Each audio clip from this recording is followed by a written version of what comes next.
رامي جمال اتحكم عليه ان هو يدفع غرامة 15,000 دولار لصالح منتج ليبي. تعال اقول لكم ايه الموضوع.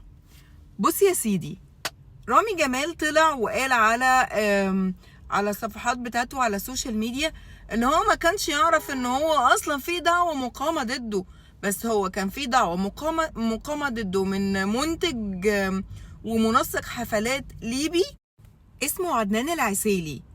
طيب هو ليه اصلا عدنان العسيلي المنتج او متعهد الحفلات الليبي رفع قضية على رامي جمال؟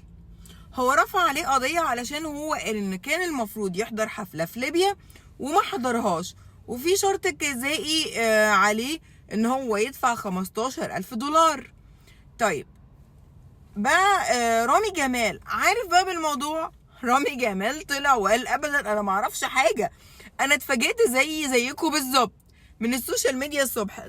صحيت الصبح بفتح لقيت المفروض ان انا عليا حكم قضائي والمفروض ان ادفع 15,000 دولار وانا معرفش.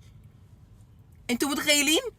ممكن انا ما استلمتش اعلان ولا استلمت اي حاجة علشان القضية دي. انتوا متخيلين الواحد كده ينام في امان الله يصحى تاني يوم الصبح يلاقي عليه حكم قضائي المفروض يدفع 15,000 دولار؟